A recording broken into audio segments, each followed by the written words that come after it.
up, everyone? Tyler DeLuca here, and today we're going to be going over my personal favorite picks from the WNBA Draft. It could be multiple picks from the same team, or even a team that might have just had a pick or two. Let's get into it. Let's start off with the Chicago Sky, who I thought knocked it out of the park with their draft. Obviously, you start off in the top four. You start off with that number 3 pick, and the top 4 have been pretty much set in stone when it came to what players were going to be there. And frankly, we knew Caitlyn was going number 1, and then the Sparks were going to end up with 2 of the 3 out of Cameron Brink, Camila Cardoso, and Rickea Jackson. And really, any combination of that draft order, teams were going to go home happy. Those are 3 talents that are cornerstone pieces, franchise building pieces that go into franchises that need to rebuild. And what Chicago was able to do, they get Camila Cardoso, who was going to be a dominant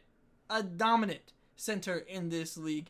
And then they go and get Angel Reese. Now, these two have battled back and forth on multiple occasions now, and I think that these two being on the same team is going to be incredible. The defense that they're going to be able to provide, the rebounding they're going to be able to provide, it's going to be amazing. I'm really excited to see how they play off each other. But the obvious concern with that is you didn't draft any spacing.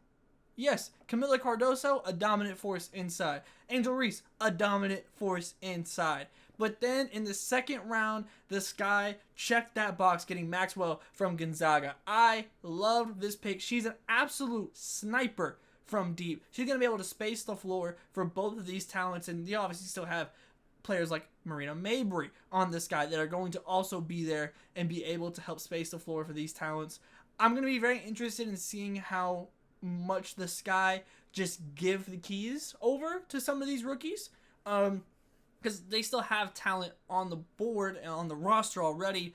But ultimately, this is a rebuilding team. This is a franchise that is stuck in a very weird position based on the past trades that James Wade made before leaving to go to the Toronto Raptors as an assistant coach.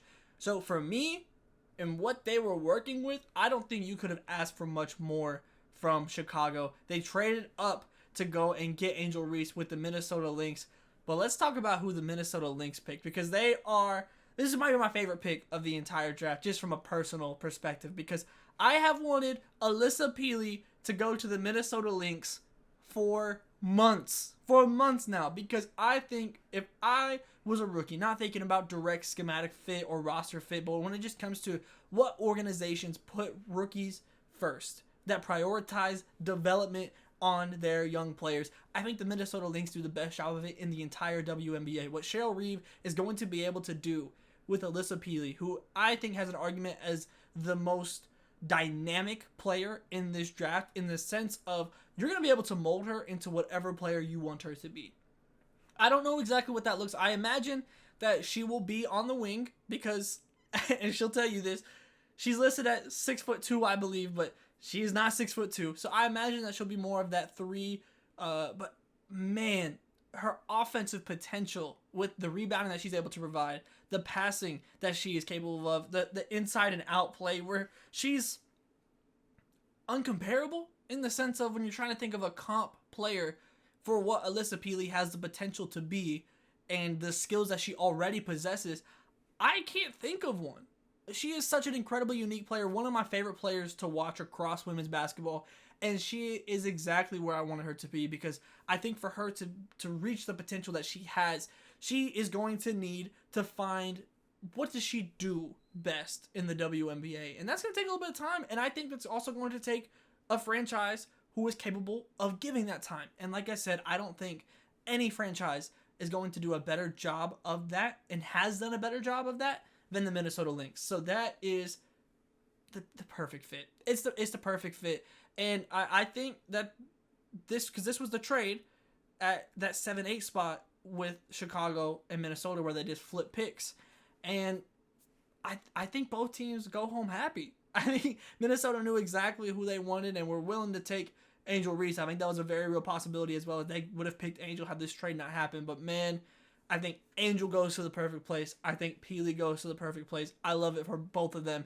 And then ultimately, we do need to talk about the Indiana Fever. Because, man, oh man, listen, they didn't overthink it. Yes, Caitlin Clark was the obvious first round pick for them, the first overall pick. So much has been talked about her. It's hard to find something that hasn't been said already.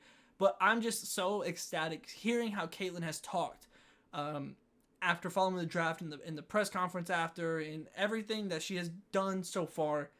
It's her passing that she highlights, and it's her passing that she believes is going to make her such a capable player from day one in the WNBA, and I couldn't agree more. I've been saying this for, I guess, over a year now, that Caitlyn's best attribute is not her shooting. It might be the most fun or the most electric, and that's great if you think so.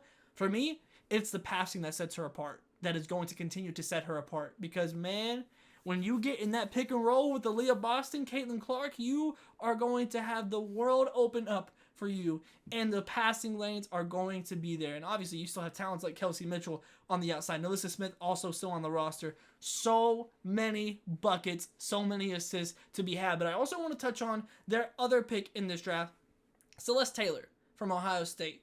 A defensive, that is what she does, is play defense. And there's other players on this Fever roster, like Alexi Hull, like a Grace Berger, that I'm going to be very interested in seeing next to Caitlyn for the long term, because ultimately Kelsey Mitchell is absolutely a bucket. I don't know if she's going to be the long term 2 next to Caitlyn, or she may switch down to the 3 and you put one of those other guards at the 2 next to Caitlyn.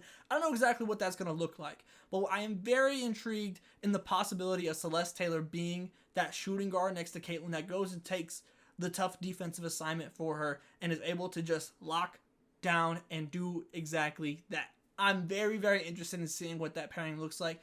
And frankly, I don't think that they could have really picked a better player to pair up with Caitlyn in this draft. I think Nikki Mule, who went right before the pick before, would have been another option. We saw how that matchup went in the Final Four with UConn, so that would have been very fun to have them both on the same team. But ultimately, like, Celeste Taylor is one of the best defenders in this class, and I think for the value that they got her at early in the second round, I'm very intrigued at the possibility of this being a long-term partnership at the guard positions for the Indiana Fever.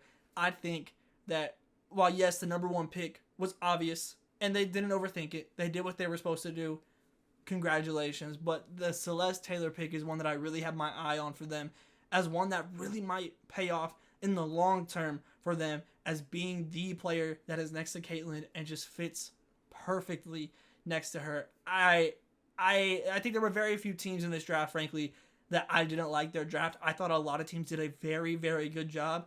These 3 teams were some that kind of stood out to me overall. But the Sparks, I thought, killed it. Mackenzie Forbes at the end of the draft might be the best value pick in the entire draft. And obviously, you get 2 cornerstone pieces, like I said, and Cameron Brink and Rakia Jackson.